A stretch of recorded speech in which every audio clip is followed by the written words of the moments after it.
తరువాత 20th century 1933లో Hitler జర్మనీకి డిక్టేటర్గా ఎదుగుతాడు. 1935లో నాజీస్ రీసెర్చ్ డివిజన్ హెడ్ అయిన యోహాన్ స్మిత్ని డాక్టర్ అబ్రహంని కిడ్నాప్ చేయమని పంపిస్తాడు. డాక్టర్ అబ్రహం ఒక సాధారణ మనిషిని సూపర్ హ్యూమన్గా మార్చగలిగే సీరంపై వర్క్ చేస్తూ ఉంటాడు. అది తెలుసుకున్న స్మిత్ డాక్టర్ని బెదిరించి ఆ సీరంని తనకే ఇంజెక్ట్ చేయమని ఫోర్స్ చేస్తూ లేకపోతే చంపేస్తాననడంతో డాక్టర్ తను డెవలప్ చేస్తున్న సీరం పూర్తి కాకపోయినా స్మిత్కి ఇస్తాడు. హిట్లర్ తన సైన్యాన్ని మోటివేట్ చేస్తూ ఉంచడం కోసం మిథాలజీస్కి సంబంధించిన స్టోరీస్ని ఎక్కువగా చెప్తూ ఉండేవాడు. స్మిత్ వాటిని బాగా వంట పట్టించుకుని నార్స్ మిథాలజీకి సంబంధించిన ఓడిన్, థార్, టెసరాక్ట్ అనేవి నిజంగానే ఉన్నాయని, అలాగే టెసరాక్ట్ని చేజిక్కించుకోవడానికి సూపర్ హ్యూమన్ పవర్స్ కావాలి కాబట్టి ఈ సీరంని తీసుకోవాలి అని డిసైడ్ అయ్యి డాక్టర్ దగ్గర నుంచి ఆ సీరంని తనకెక్కించుకుంటాడు. అది తీసుకున్న స్మిత్ కి పవర్స్ అయితే వస్తాయి, కానీ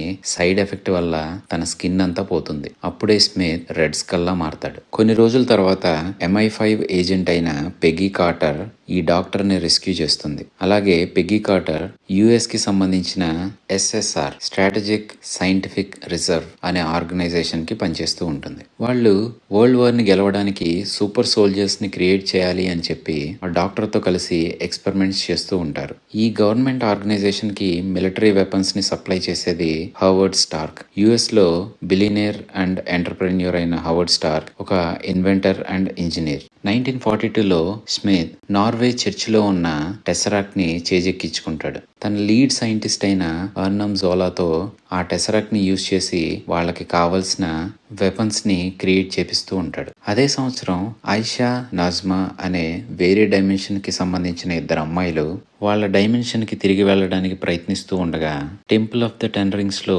ఒక మ్యాజిక్ బ్యాంగిల్ దొరుకుతుంది. అదే టైంలో బ్రిటిష్ సోల్జర్స్ ఆ టెంపుల్ పై అటాక్ చేయడంతో ఐషా ఆ బ్యాంగిల్ ని తీసుకుని నజ్మా నుంచి విడిపోతుంది. స్మిత్ టెసరాక్ట్ ని యూజ్ చేసి పవర్ఫుల్ వెపన్స్ ని క్రియేట్ చేస్తూ ఉంటే తన దగ్గర ఉన్న సీరం రెడీ అయినా సరే డాక్టర్ దానిని తీసుకునే అర్హత ఉన్న వ్యక్తి కోసం వెతుకుతూ ఉంటాడు. ఆర్మీలో దానిని తీసుకోవడానికి ఎంతో మంది రెడీగా ఉన్నా ఆ సీరంని తీసుకునే వ్యక్తి ఒక మంచి సోల్జర్ కాకపోయినా ఒక మంచి మనిషిగా ఉండాలి అని డాక్టర్ భావిస్తాడు. అదే టైంలో హవర్డ్ స్టార్క్ కండక్ట్ చేసిన స్టార్క్ ఎక్స్పో దగ్గరలో ఎన్లిస్ట్ అవ్వడానికి వచ్చిన స్టీవ్ రాజర్స్ ని కలుస్తాడు డాక్టర్. స్టీవ్ రాజర్స్ తన చిన్నప్పటి నుంచే చాలా డిసీజెస్ కి వల్నరబుల్ గా ఉన్నప్పటికీ తన విల్ పవర్ చాలా గొప్పది. తన జీవితాన్ని తన దేశ సేవకే అంకితం చేయాలని, వరల్డ్ వార్ లో పాల్గొనాలని 5 సార్లు అప్పటికే ఎన్లిస్ట్ అయ్యి రిజెక్ట్ అయిన స్టీవ్ 6వ సారి ఎన్లిస్ట్ చేసినప్పుడు అప్పటికే 5 సార్లు ఎన్లిస్ట్